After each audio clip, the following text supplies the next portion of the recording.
While I was in India, I used to expect, okay, I'll move to Canada, study at a good university, look for jobs, get a job. But when I moved here, I saw a completely different scenario, struggle with things, and at the end of the day, you don't get a job, you don't get an easy acceptance in the society. ਕਰ ਨਹੀਂ ਕੁਛ ਸਕਦੇ ਕਿਉਂਕਿ ਵੋਟਾਂ ਆ ਅੱਗੇ ਵੋਟਾਂ ਦਾ ਹੁਣ ਸਾਨੂੰ ਵੀ ਹੁਣ ਫੀਲ ਹੋ ਰਿਹਾ ਵੀ ਇੱਥੋਂ ਦੇ ਲੋਕਾਂ ਨੂੰ ਖੁਸ਼ ਕਰਨ ਲਈ ਸਾਨੂੰ ਬਲੀ ਦਾ ਬੱਕਰਾ ਬਣਾਇਆ ਜਾ ਰਿਹਾ ਉਹਨਾਂ ਤੋਂ ਐਮਪੀਜ਼ ਇਹ ਜ਼ਰੂਰ ਮੰਨੇ ਆ ਸਾਨੂੰ ਬੰਦ ਕਮਰਾ ਮੀਟਿੰਗਾਂ ਦੇ ਵਿੱਚ ਵੀ ਕਿਤੇ ਨਾ ਕਿਤੇ ਮੈਸਅਪ ਹੋਇਆ ਗਵਰਨਮੈਂਟ ਤੋਂ ਪਿਛਲੇ ਜੋ 20 ਸਾਲਾਂ ਦੇ ਵਿੱਚ ਜਿੱਦਾਂ ਦੀਆਂ ਪਾਲਿਸੀ ਚੱਲੀਆਂ ਪਰ ਕਰ ਕੁਛ ਨਹੀਂ ਸਕਦੇ ਇਹ ਮਾਰਕ ਮਿਲਰ ਦੇ ਮੂੰਹ ਦਾ ਬਿਆਨ ਸੀਗਾ ਵੀ ਮੈਸਅਪ ਹੋਇਆ ਬਟ ਜਦੋਂ ਕਰੋਨਾ ਸੀ ਉਦੋਂ ਇੱਥੋਂ ਦੇ ਲੋਕ ਸਾਰੇ ਪਿੰਡਾਂ 'ਚ ਮੂਵ ਹੋ ਗਏ ਸੀ ਰਿਟਾਇਰ ਹੋ ਗਏ ਸੀ ਪੈਨਸ਼ਨਾਂ ਇਹਨਾਂ ਕੋਲੇ ਮੁੱਕ ਗਈਆਂ ਸੀ ਜਦੋਂ 2022 ਤੇ 23 ਦੇ ਵਿੱਚ ਇਹਨਾਂ ਨੇ ਰਿਕਾਰਡ ਤੋੜ ਇੰਟਰਨੈਸ਼ਨਲ ਸਟੂਡੈਂਟ ਕੈਨੇਡਾ ਦੇ ਵਿੱਚ ਬੁਲਾਏ ਸਿਰਫ ਉਹਨਾਂ ਦੀਆਂ ਪੈਨਸ਼ਨਾਂ ਪੇ ਕਰਨ ਲਈ If we don't protest, if people won't protest, what's the other ways? We are from India, a country far away. We have to let the government know, let the people know that we are suffering. We have to go to people, we have to tell the government, we have to tell the authorities, see, look at us. ਜਿਹੜੇ ਲੋਕ ਤੁਹਾਨੂੰ ਲੰਘ ਰਹੇ ਆ ਨਾ ਜਿਹੜੇ ਕੋਈ ਇੱਥੇ go back to your country ਕਹਿ ਕੇ ਲਾ ਜਾ ਰਹੇ ਆ ਜਾਂ ਤੁਹਾਨੂੰ ਗਾਲਾਂ ਕੱਢ ਕੇ ਜਾ ਰਹੇ ਆ ਇਹ ਆਪਣੇ ਆਪ ਨਹੀਂ ਇਹਨਾਂ ਦੇ ਦਿਮਾਗਾਂ ਦੇ ਵਿੱਚ ਇਹ ਵਿਚਾਰ ਪਾਏ ਗਏ ਆ ਸੋਸ਼ਲ ਮੀਡੀਆ ਦੇ ਰਾਹੀਂ ਨਿਊਜ਼ ਚੈਨਲਾਂ ਦੇ ਰਾਹੀਂ ਇਹ ਪੇਡ ਪ੍ਰੋਪੇਗੈਂਡਾ ਆ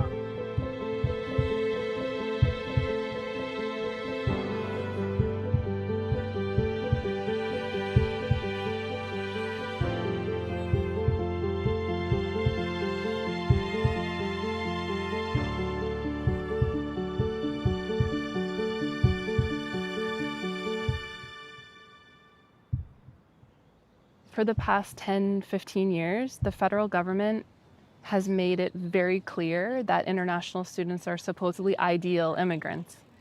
They've said over and over again in different ways, different ministers of IRCC, like different policy documents, different websites. They want international students to come and they want them to stay and there's pathways for them.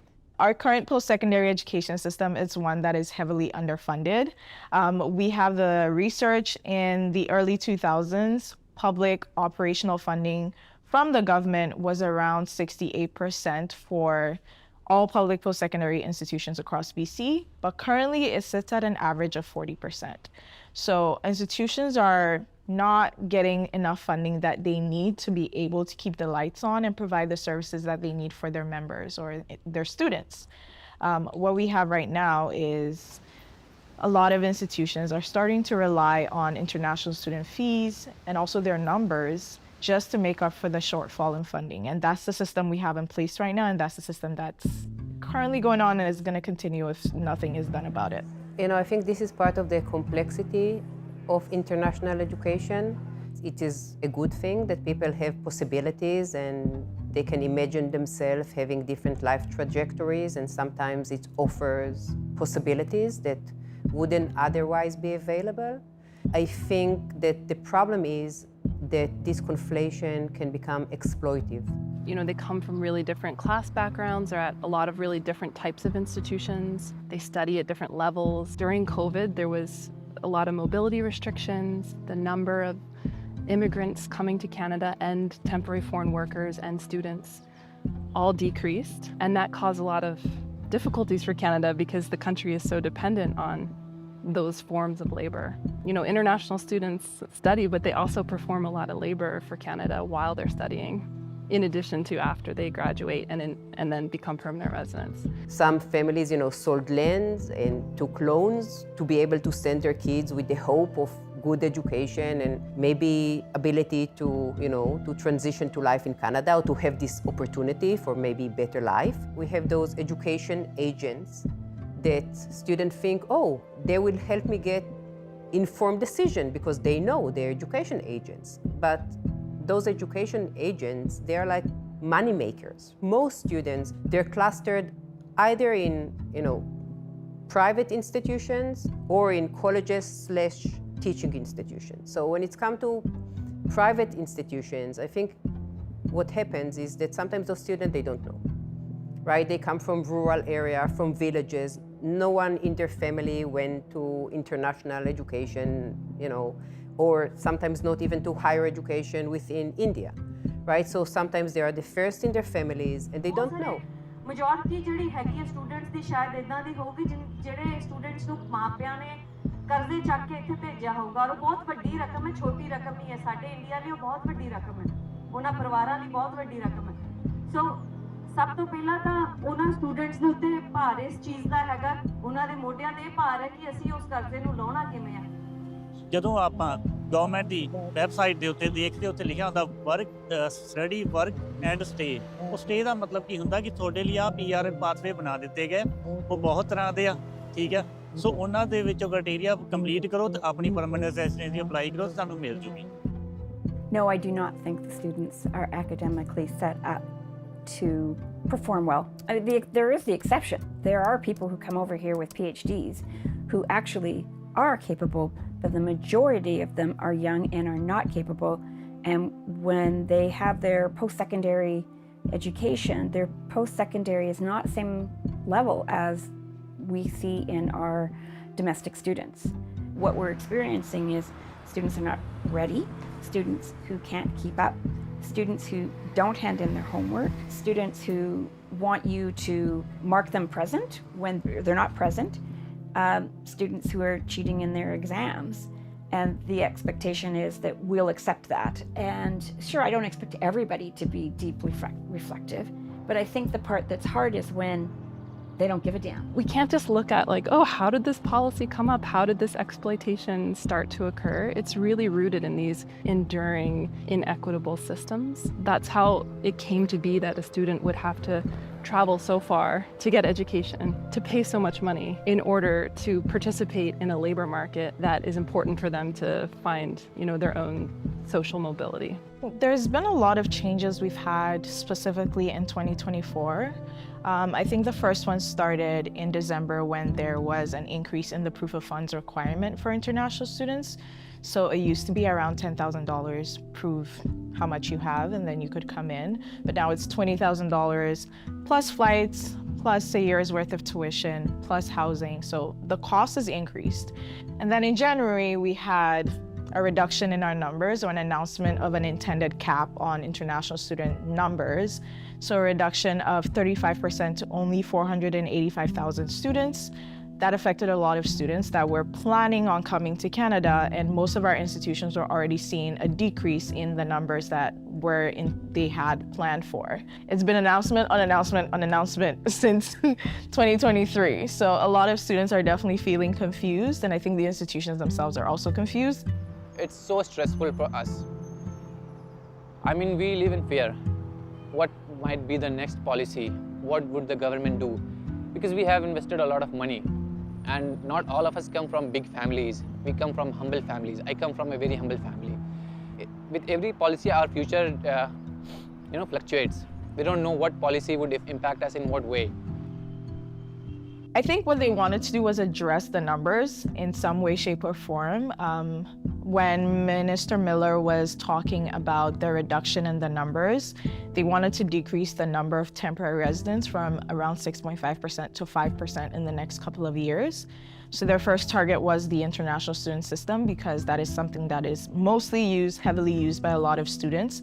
And they tried to do it through that, but I think it was too drastic, in my opinion, or in the Federation's opinion. It is a drastic thing to do, because it didn't look like there was any form of communication on the ground with post-secondary institutions, because once those announcements were put in place, a lot of institutions started talking about deficits. Right, so then students find themselves going to places that are those shady colleges. There's like, a store in a, strip mall somewhere. The only people there is students from Punjab, and it's just completely fake. Okay, there was one institution that I taught for that was out of the east coast of Canada that opened up a school, interestingly enough, in an upper floor of a large shopping center. The students were all international. There was nobody there who wasn't international. So it was set up fully for that. I don't know why. I lasted 2 terms there, and then I thought, this isn't for me. And this whole communication prior to arriving to Canada, sometimes it's completely distorted. So the agents are controlling the communication. So sometimes students get to the college, they don't even know what program, what do I do? I think for the students, again, they say, okay, I can double dip, which is legitimate, right? I'll get to this college, I'll do my degree, and then I'll be able to get postgraduate work permit, and then I'll see. And when I've done some in a program that was 100% international, I have found it extremely difficult to deliver the coursework. I have found it extremely difficult to deal with the complexities of having 100% international students. So I'm really opposing this, deficit theorizing, assuming that some of them might be less talented or less smart. I think, they're just kids like any other students. Some of them are excelling, some of them are not. They're definitely not deficient in any way. International students are concentrated in certain cities. They tend to have very poor housing conditions, and that's not good for them either. They share basement units with many students, so again, there's not a good condition for learning or for living. So it is just very challenging. But many of them are in a very complex situation, right? So they're young, they're away from their families. Some of them coming from education system that is very different than the Canadian one. Some of them are not prepared, not because they're not smart, just because they need to have some better understanding of universities in Canada, and the education system is different, the assessment is different, sometimes how classes are being delivered is different. It's very frustrating because as instructors, we want people to demonstrate what they've learned and we want them to do well. But if they don't show up and they don't do the work, we can't give them the grades. And so then we get into situations later where students are begging us and texting us and emailing us, telling us that we have to pass them, and it's excruciating and exhausting. And so the conversations that I will have with the other instructors is the same level of frustration. When institutions are not getting the funding they need, they start to cut things or lay off staff or just reduce the services that they provide. And we've seen that happen at one of our member institutions. So VIU started cutting library services, food services, just because they were losing funding. To all the political leaders, especially who are Punjabis in all different parties, we came here as a student, but we came here for a better future and for a better life. But right now, nobody is our side to help us. And everybody is saying you can go back to your country now, your study is finished. But Canadian government, you sold us that dream. Through your universities, through your colleges, come here, study here, explore here and stay here. Across the country, we've definitely seen an increase in protests because a lot of students are now speaking up and wanting to talk about the unfairness they're facing. A lot of people were scared years ago because a lot of international students feel like, I can't tell my story, I will probably get in trouble with the IRCC, but it's not the same anymore. Like, people are not afraid to speak up because they know that it's unfair, and there's only so much one person can take until they cave. I think the students have a lot of issues. The integration into a different culture, for sure. There is support that they need emotionally. There's support they need educationally. Their family made sacrifices and they come to Canada and they have to work in order to support themselves because sometimes they don't realize how expensive life is here and that the money that they have is not enough for their expenses. They're working more than the 20 hours a month that they're allowed to work, and they've come into my class and they put their head down and they fall asleep because they're exhausted from overworking. It breaks my heart as a person. I would say as a person, I don't want to see any of these people suffer. I don't want to see them experience failure in any way. And as an instructor, my job is to help them be successful. But for them to be successful, they need multiple levels of support. Just really horrible stories and cases of suicide and really severe exploitation. If I would be a parent now in Punjab, I would not send my kids to education in Canada because I would be highly suspicious if this is really this promised land and great Western education and will open possibilities for them now. I would not do it. And no parents in Punjab need to send their kids to universities and get them back in a coffin.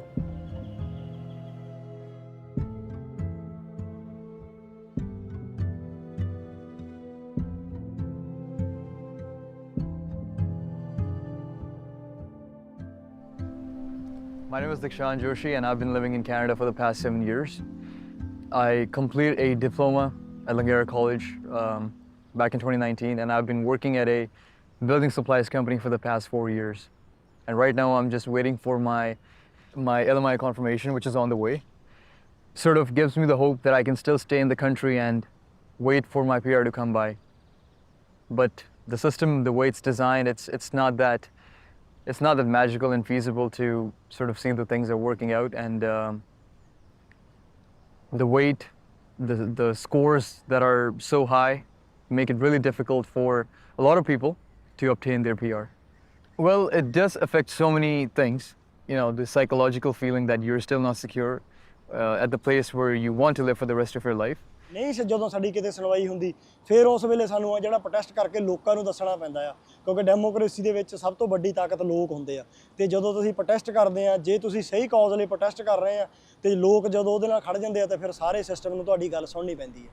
ਸਾਨੂੰ ਇਹ ਗੱਲ ਕਹੀ ਜਾਂਦੀ ਆ ਵੀ ਤੁਸੀਂ ਇਹਨੂੰ ਪੰਜਾਬ ਬਣਾ ਦੇਣਾ, ਧਰਨਾ ਕਲਚਰ ਤੁਸੀਂ ਸ਼ੁਰੂ ਕਰ ਲੈਣਾ। ਪਰ ਮੈਂ ਇੱਕ ਗੱਲ ਸਾਰਿਆਂ ਨੂੰ ਦੱਸ ਦੇਣੀ ਚਾਹਣਾ ਵੀ ਧਰਨਾ ਕਲਚਰ ਕੋਈ ਪੰਜਾਬ ਦੀ ਜਾਂ ਇੰਡੀਆ ਦੀ ਦੇਣ ਨਹੀਂ ਹੈਗੀ, ਇਹ ਵੈਸਟ ਦੀ ਹੀ ਦੇਣ ਆ। ਪ੍ਰੋਟੈਸਟ ਕਰਨਾ, ਸਟ੍ਰਾਈਕਾਂ ਕਰਨੀਆਂ ਇੱਥੋਂ ਹੀ ਇਹ ਪੰਜਾਬ ਦੇ ਵਿੱਚ ਗਈਆਂ, ਇੰਡੀਆ ਦੇ ਵਿੱਚ ਗਈਆਂ ਤੇ ਉੱਥੇ ਹੀ ਸਾਡੇ ਨਾਲ ਇੱਥੇ ਚੱਲਦੀਆਂ ਆ ਰਹੀਆਂ ਨੇ। ਉਹ ਜੌਬਾਂ ਕੈਨੇਡੀਅਨਸ ਕਰਨਾ ਨਹੀਂ ਸੀ ਚਾਹੁੰਦੇ, ਕੈਨੇਡੀਅਨ ਬੱਚੇ ਕਰਨਾ ਨਹੀਂ ਸੀ ਚਾਹੁੰਦੇ।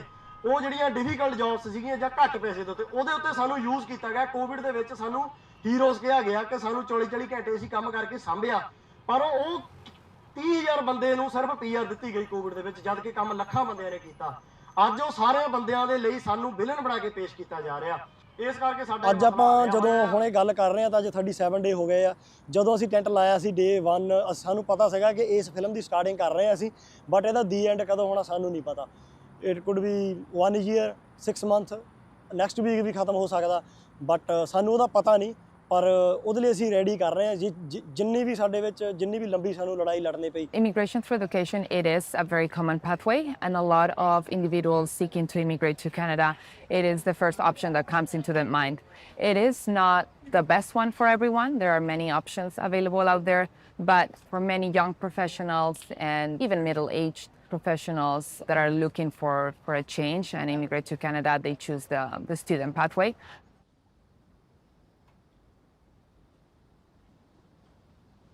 I want to do this interview because I want to bring awareness among the people, especially international students who have been facing a lot of exploitations by the hand of so-called immigration lawyers who are not lawyers themselves, but just a consultant, but who have been exploiting people.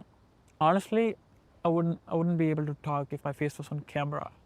This will annoy my employer and immigration consultant, and they might end up terminating me. And then my goal to be permanent residency would be just gone. And was pretty happy when I got my work permit for 3 years. So I talked to one of my buddies and he introduced me to this immigration lawyer who will help you to find a job that can support you with the permanent residency process. So my immigration lawyer introduced me to this drywall construction company employer who was willing to help me with the permanent residency process. I was pretty happy and looking forward to it. For first few months, everything was okay with my new employer. Later on, however, I got a call from my immigration lawyer and he told me for all this process that he helped me with, and then further anything that will be related to my immigration, he will charge me $13,000. I was pretty surprised to know that, because $13,000 is pretty big amount. When I tried to talking with him about it, he told me since he helped me to find an employer, that's his services fees. I had no option but to say yes to it. My employer, first few months of my job, I can see him being rude toward me, like asking me to do overtime without paying me overtime, asking me to work on weekends, asking me to do extra and expecting me to work double.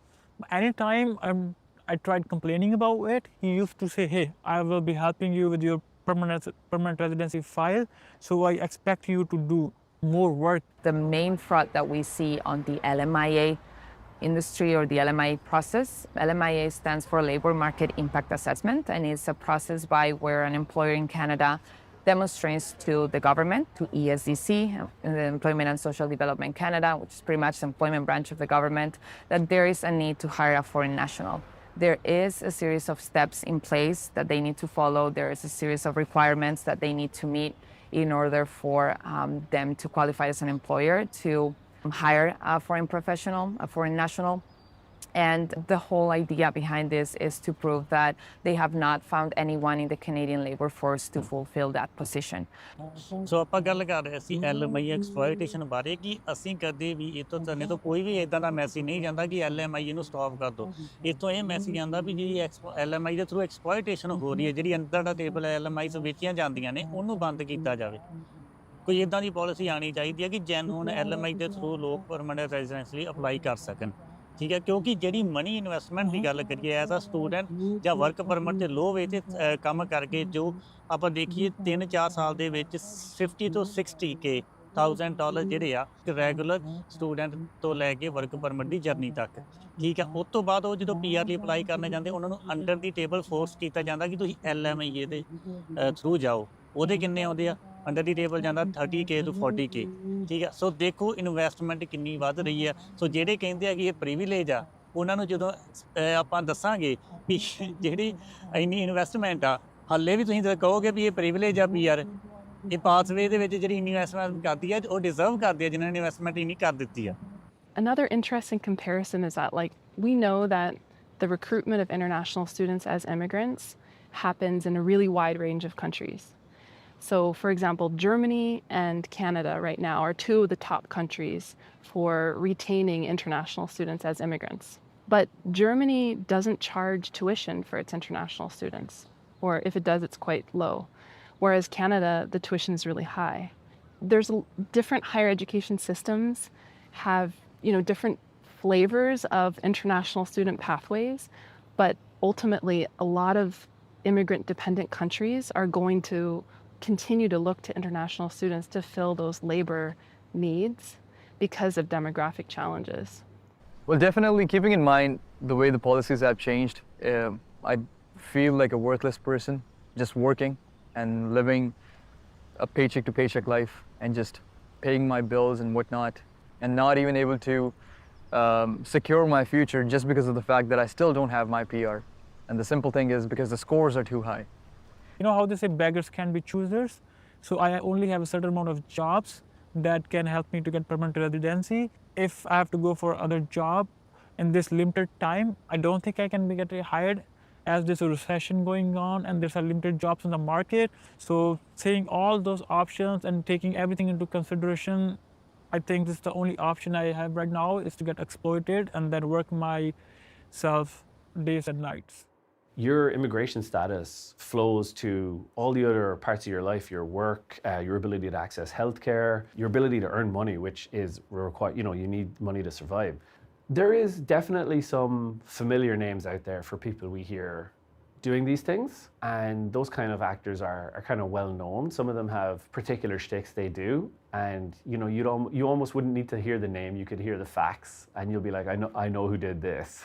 The temptation is for us as people is to suck it up knowing that there's a benefit at the end.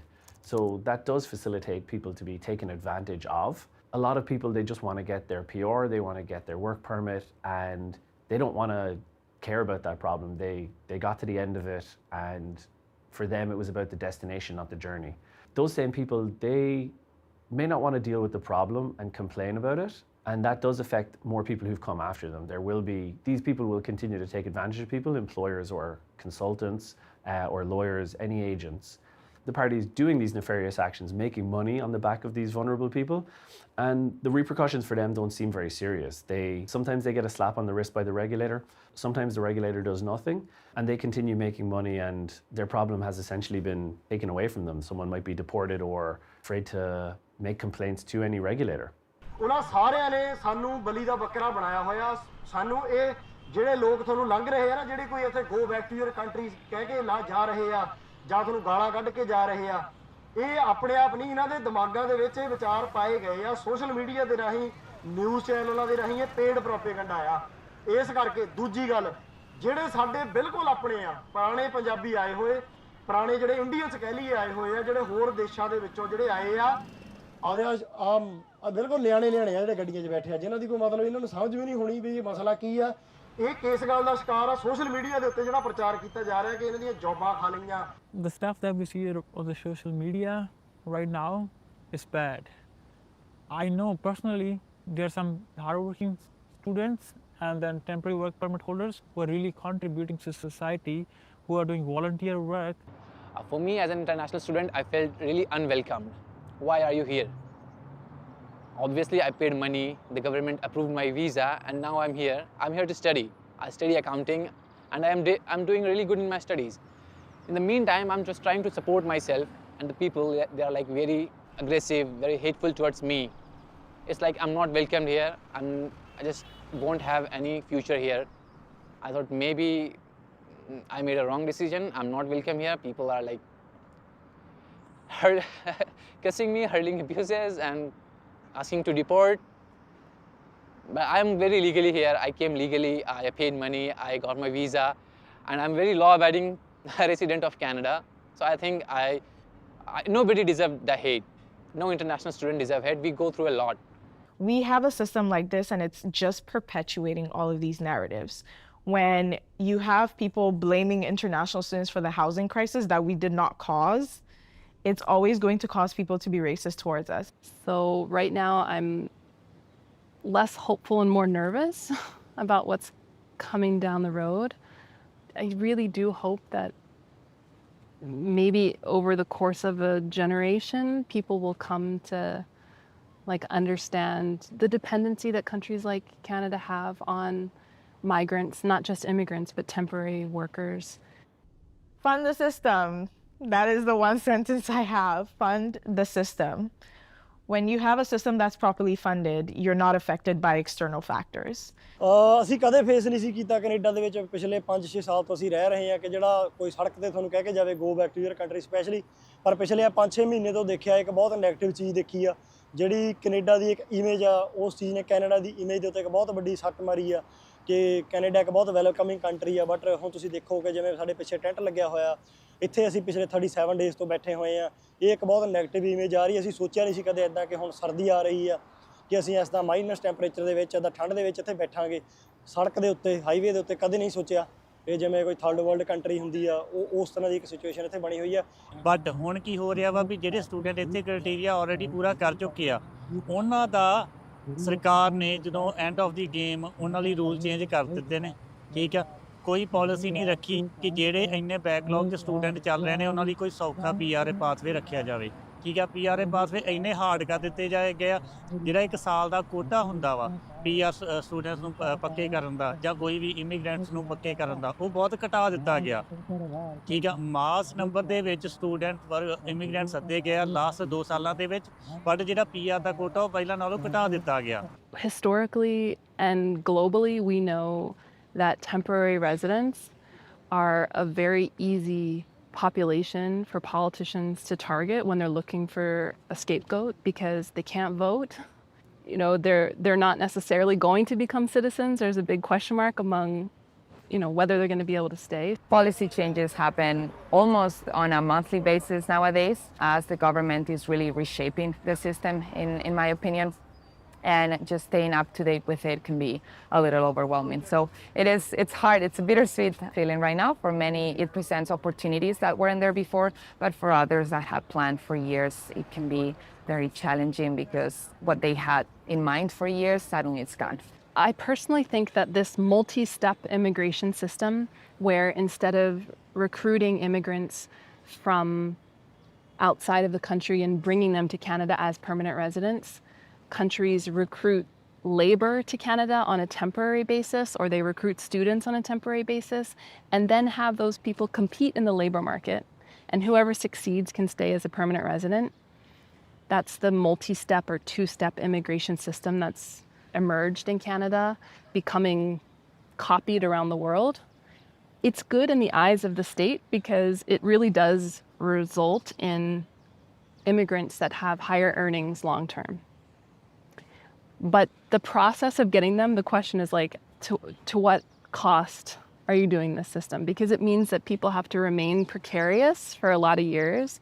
They come to Canada and they don't know if they're going to be able to stay. They might take jobs that they don't want in order to stay, or they might be willing to accept working conditions or housing conditions or other conditions because they're waiting for that carrot of permanent residency.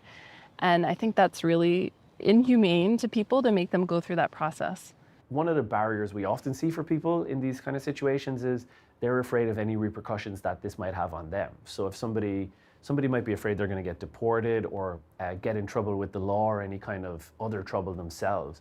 And that actually prevents them coming forward and complaining about these things, taking lawsuits or doing things to resolve these problems. When you're stuck in that kind of situation, all you can think is how you can survive. At that time, I didn't have any choice, because either there was two options. Either I can do that kind of stuff, or I have to give up all that years I have been working, studying, and other kind of stuff, and then go back to my home country. Honestly, I feel bad for myself. At the same time, I feel bad for that hundreds of students or workers who are stuck in the same process. But we can't do anything, because there's no one to listen, there's no one to help. People are so stuck and they're so busy with their own lives that they can't look out for us. I got no one to talk to. My family is thousands of kilometers away from me. I can't talk to them about it, because if I talk to them, they will feel sad. I don't want to make my parents sad. ਸੁਣਵਾਈ ਸਾਡੀ ਇਸ ਕਰਕੇ ਨਹੀਂ ਹੋ ਰਹੀ ਕਿਉਂਕਿ ਜਿਹਨੂੰ ਅਸੀਂ ਡੈਮੋਕ੍ਰੇਸੀ ਕਹਿੰਦੇ ਆ, ਇਹ ਸੋ ਕਾਲਡ ਡੈਮੋਕ੍ਰੇਸੀ, ਅਖੌਤੀ ਡੈਮੋਕ੍ਰੇਸੀ ਦੇ ਵਿੱਚ ਅਸੀਂ ਇਹ ਮੰਨਦੇ ਨਹੀਂ। ਪਹਿਲੀ ਗੱਲ ਤਾਂ ਮੇਰਾ ਤਾਂ ਨਿੱਜੀ ਮੰਨਣਾ ਹੈ ਨਹੀਂ, ਹੋ ਸਕਦਾ ਤੁਹਾਡੇ ਵਿੱਚੋਂ ਕਈ ਜਾਂ ਸਾਡੇ ਵਿੱਚੋਂ ਵੀ ਕਈ ਸੱਜਣ ਮੰਨਦੇ ਹੋਣਗੇ। ਇਹ ਡਿਕਟੇਟਰਸ਼ਿਪ ਆ ਅਮੀਰ ਬੰਦਿਆਂ ਦੀ, ਸਰਮਾਏਦਾਰਾਂ ਦੀ, ਉਹਨਾਂ ਦੀ ਸੁਣਵਾਈ ਹੁੰਦੀ ਹੈ ਇੱਥੇ। ਇੱਥੇ ਹੈ ਨਹੀਂ ਸਾਡੀ ਸੁਣਵਾਈ। ਜੇ ਹੁੰਦੀ ਵਾਕਈ ਡੈਮੋਕ੍ਰੇਸੀ ਹੁੰਦੀ ਤਾਂ ਜਿਹੜਾ ਸਾਡਾ ਵੀਰ ਜਿਹਦਾ ਵਰਕ ਪਰਮਿਟ 15 ਦਿਨ ਬਾਅਦ ਖਤਮ ਹੋਣਾ ਸੀ, ਉਹਦੀ ਡੈੱਡ ਬੋਡੀ ਫੀਲਡ ਪੁਲਿਸ ਨੇ 3 ਦਿਨ ਬਾਅਦ ਕੱਢੀ ਆ, ਤਾਂ ਉਹਦੀ ਜਿਹੜੀ ਮੌਤ ਹੋਈ ਆ ਤਾਂ ਉਹਦੀ ਮੌਤ ਤੋਂ ਇਸ ਡੈਮੋਕ੍ਰੇਸੀ ਨੂੰ ਫਰਕ ਜ਼ਰੂਰ ਪੈਂਦਾ। ਜਿਹੜੇ 4 ਐਵਰੇਜ ਸਟੂਡੈਂਟ ਮਰ ਰਹੇ ਹਰੇਕ ਮਹੀਨੇ, ਕੋਈ ਨਾਗਰਾ ਛਾਲ ਮਾਰ ਕੇ, ਕੋਈ ਡਿਪਰੈਸ਼ਨ ਦਾ ਮਰੀਜ਼ ਹੋ ਗਿਆ, ਤਾਂ ਇਸ ਡੈਮੋਕ੍ਰੇਸੀ ਨੂੰ ਫਰਕ ਜ਼ਰੂਰ ਪੈਣਾ ਚਾਹੀਦਾ ਸੀ। ਇਸ ਡੈਮੋਕ੍ਰੇਸੀ ਨੂੰ ਫਰਕ ਉਦੋਂ ਹੀ ਪੈ ਜਾਣਾ ਚਾਹੀਦਾ ਸੀ ਵੀ 3 ਦਿਨ ਤੋਂ 2 ਦਿਨ ਤੋਂ ਜਾਂ ਇੱਕ ਰਾਤ ਕਿਸੇ ਉਹਨਾਂ ਜਿਹਨਾਂ ਨੂੰ ਤੁਸੀਂ ਕੋਵਿਡ ਦੇ ਵਿੱਚ ਹੀਰੋਜ਼ ਕਿਹਾ, ਜਿਨ੍ਹਾਂ ਦੀ ਨੀਡ ਆ ਤੁਹਾਨੂੰ, ਉਹ ਪਿਛਲੇ 37 ਦਿਨ ਤੋਂ ਧਰਨਾ ਲਾ ਕੇ ਬੈਠੇ ਆ। ਲੋਕ ਕੰਮ ਤੋਂ ਲੰਘਦੇ ਆ, ਕੰਮ ਤੋਂ ਆ ਜਾਂਦੇ ਆ, ਆਪਣੀਆਂ ਮੁਸ਼ਕਲਾਂ 'ਚ ਲੋਕ ਫਸੇ ਹੋਏ ਆ, ਕਈਆਂ ਨੂੰ ਪਤਾ ਹੀ ਨਹੀਂ, ਕਈ ਸਾਨੂੰ ਹੋਮਲੈਸ ਸਮਝੀ ਜਾਂਦੇ ਆ, ਅਸੀਂ ਚੰਗੇ ਭਲੇ ਭਰੇ ਭਰਾਏ ਘਰ-ਬਾਰ ਛੱਡ ਕੇ ਬੈਠੇ ਆ। ਉਹ ਸਾਰੇ ਬੰਦਿਆਂ ਨੂੰ ਸਾਡੇ ਬਾਰੇ ਪਤਾ ਹੀ ਨਹੀਂ ਹੈਗਾ, ਪਰ ਇਸ ਡੈਮੋਕ੍ਰੇਸੀ ਨੂੰ ਕੋਈ ਫਰਕ ਨਹੀਂ ਪਿਆ। ਹੋ ਸਕਦਾ ਪਵੇ ਬਿਨਾ, ਹੋ ਸਕਦਾ ਇਸ ਪਿੰਡ ਦੇ ਵਿੱਚ ਬੈਠੇ ਤੁਹਾਨੂੰ ਸਾਰਿਆਂ ਨੂੰ ਪਤਾ ਕਿ ਸਿਆਲ ਆਉਣੇ ਵਾਲਾ, ਅਸੀਂ ਅੱਗੇ ਸਕੀਮਾਂ ਲਾਈ ਜਾਂਦੇ ਵੀ ਹੁਣ ਇੱਥੇ ਗੱਦੇ ਮੋਟੇ ਕਰੀਏ, ਟੈਂਟ ਹੋਰ ਲਿਆਈਏ, ਹੀਟਰ ਕਿੱਥੋਂ ਲੈ ਕੇ ਆਈਏ, ਬੰਦੇ ਸਾਨੂੰ ਸਲਾਹ ਦੇ ਰਹੇ ਆ ਵੀ ਦੂਜਾ ਟੈਂਟ ਲਾਈਏ। ਅਸੀਂ ਟੈਂਟ 2 ਦੇ 6 ਦੇ 4 ਨਹੀਂ ਕਰਨੇ ਚਾਹੁੰਦੇ, ਅਸੀਂ ਟੈਂਟ ਖਤਮ ਕਰਕੇ ਘਰ ਨੂੰ ਜਾਣਾ ਚਾਹੁੰਦੇ ਆ। ਪਰ ਉਹ ਘਰ ਨੂੰ ਕਿੱਦਾਂ ਜਾ ਸਕਦੇ ਆ? ਉਸ ਡੈਮੋਕ੍ਰੇਸੀ ਨੂੰ ਫਰਕ ਕਿੱਦਾਂ ਪੈ ਸਕਦਾ? ਇਕੱਠ ਕਿੱਦਾਂ ਵੱਡਾ ਹੋ ਸਕਦਾ? ਇਹ ਦੱਸਣ ਦੇ ਲਈ ਅਸੀਂ ਇਸ ਚੀਜ਼ ਦਾ ਹੱਲ ਕਰਨ ਦੇ ਲਈ ਅਸੀਂ ਇਹ ਪਲਾਜ਼ਾ ਚੁਣਿਆ।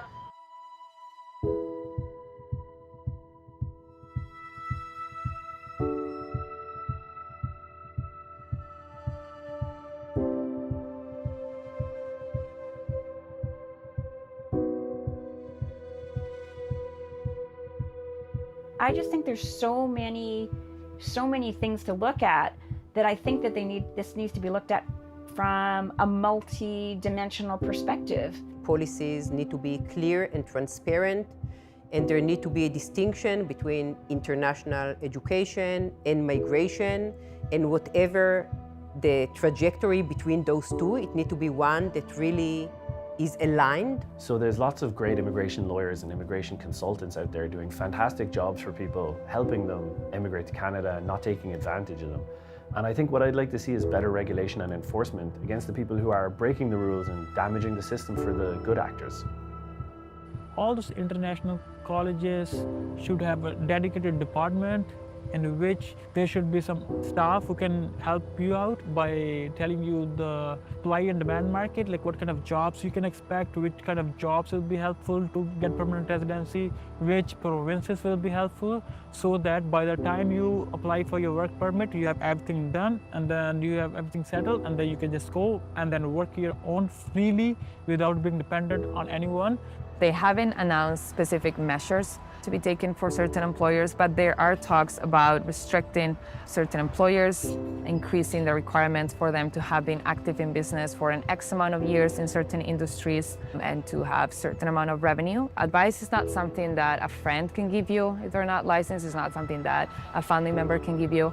It's something that someone who's skilled and who has the required licensing and education can give you. And they also want to try to ensure that international students are more evenly distributed around the country, which is like a perpetual issue that the government tries to solve with immigration to varying degrees of success.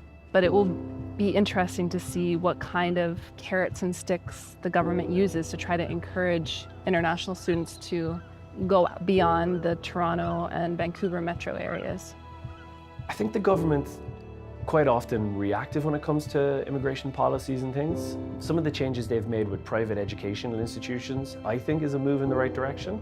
Only time will tell if they've got the balance right in terms of the efforts they've made there. Well, absolutely, I'm frustrated at the same time, but one has to have the hope that, you know, just for your own well-being, that yes, a new day is going to come by and one day I will get my PR.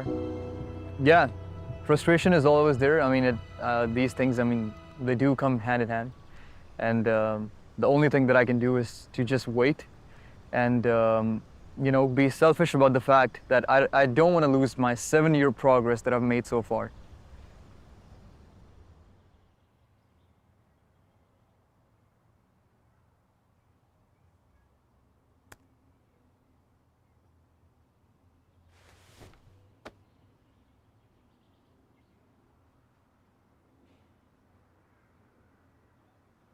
हाँ mummy PR मिल गई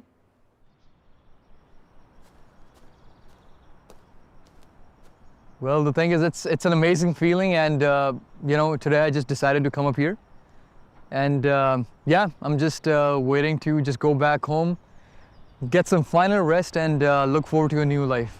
Yeah, it seems like they're gonna start their own journey, so just like me. You know, the moment I saw that email that I've received my permanent residence, again, for me in my mind it was like, okay, a new life is gonna start. I'm gonna change my job. Chances are I'm gonna start a business. And now, since I'm a permanent resident, there's gonna be more opportunities. I'm an asset to the country. I'm a local resident now.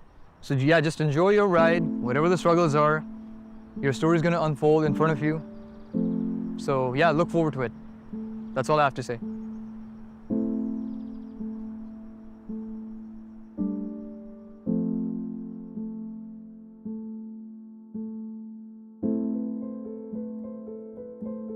ਮੇਰੇ ਯਾਰ ਦੋਸਤ ਦਾ ਮੈਨੂੰ ਇੱਕ ਦਾ phone ਆਇਆ, ਮੈਨੂੰ ਕਹਿੰਦਾ ਧਰਨੇ ਦੀਆਂ ਵੀਡੀਓਜ਼ ਦੇਖੀਆਂ ਸੀਗੀਆਂ, ਤੂੰ ਵੀ ਧਰਨੇ ਦੇ ਵਿੱਚ ਫਿਰਦਾ ਸੀ, ਤੈਨੂੰ ਤਾਂ 4-5 ਸਾਲ ਹੋ ਗਏ, ਤੂੰ ਵੀ ਪੱਕਾ ਨਹੀਂ ਹੋਇਆ। ਤਾਂ ਮੈਂ ਉਹਨੂੰ ਜਵਾਬ ਦਿੱਤਾ ਵੀ ਪੱਕਾ ਤਾਂ ਮੈਂ ਉਦੋਂ ਹੀ ਹੋ ਗਿਆ ਸੀ ਜਦੋਂ ਮੈਂ ਘਰਦਿਆਂ ਨੂੰ ਰੋਂਦਾ ਛੱਡ ਕੇ ਤੋਂ ਜਹਾਜ਼ ਚੜ੍ਹ ਆਇਆ ਸੀ।